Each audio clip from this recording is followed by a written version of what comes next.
Hello, good morning, students. Today we are back again to civics, lesson number 3, how the state government works. Children, last year we discussed the fact that government works at 3 levels. Then what are those levels? Could you remember? Okay, let's come to know the 3 levels of the government. First, local level, which is known as local self-government.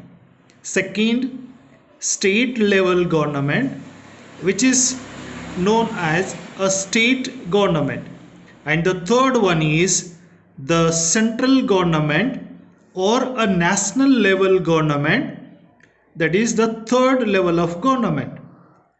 Then look at the work of a local government in some detail.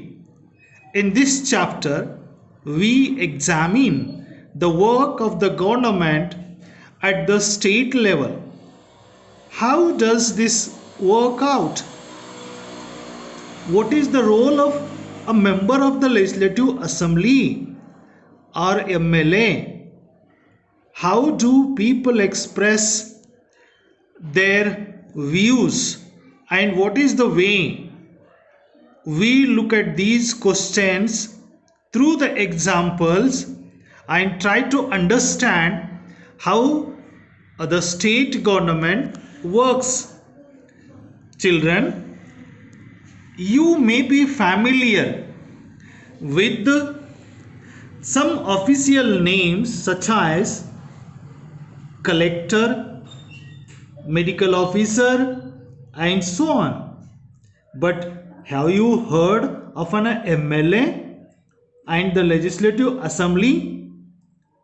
Do you know the MLA of your area? Can you identify which party she or he belongs to? Okay, let's come to know about our second point of the lesson. Who is an MLA? And try to get the answer of all those questions just a moment while I mentioned. Children, member of the Legislative Assembly, the MLA, is long form is member of Legislative Assembly. All those MLAs are elected by the people in an election by casting their vote. Then the member becomes the Legislative Assembly member once when he gets elected through election. Then government works under the guidance and the contribution of each MLA, being a minister of different departments. Let us take the example how exactly the state government work out. Every state in India has a legislative assembly. Each state is divided into different areas or constituencies. Then children, did you understand now what do you mean by constituency? Constituency is nothing but an area or the region which is divided in a state during the election, and each area or constituency is to be elected one candidate, that is known as MLA. Then in our example here, look at this map. In a country India, at the top in the north you could see a small state of our country. Look at this map. This is a separate map of Himachal Pradesh. Children, Himachal Pradesh is divided into 68 assembly constituencies. For each constituency, the people will elect one representative who then becomes the member of Legislative Assembly known as MLA. You would have noticed that people contest the election in the name of different parties. Children, you know, in the election we have in our country a multi-party system. It means more than two political parties can be seen in our country. Then all the political parties, they participates in the election, and different candidates, being a political party's candidate, they contest the election.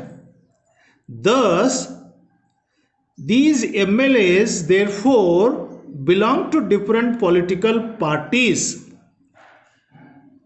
Then let us come to know, how do people who are MLAs become a minister or a chief minister? It is very simple question. Let's try to understand the answer of this question. A political party whose MLAs have won more than half the members of constituencies in a state can be said to be in a majority.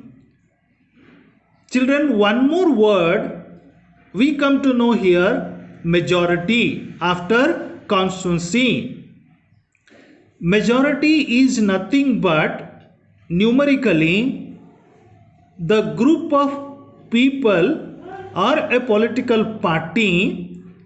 Of course, this is also the group of people who come together to conduct or to participate in the election and to hold the power. Then the political party that has the majority is called the ruling party, and all other parties called the opposition. Opposition party is the one who did not get the majority in the election. Means the party which secures the more number of seats or more number of MLAs won the election, that becomes a ruling party or a majority party. And the other party which lose the majority can be called as the opposition party. For example, the Legislative Assembly of the state of Himachal Pradesh has got all over 68 MLAs. I mean to say 68 these different colors. In this map of Himachal Pradesh, you could see a small areas are colored of different colors, and each colored area represents for one constituencies. Thus altogether 68 the total MLA constituencies are there. Thus, children, here we try to understand this is how a state will be divided into number of constituencies, and from each constituency one member will be elected by the people through casting vote. Students, this is enough for today's session. The remaining point to be continued in my next video, part 2. Till then, bye. Take care.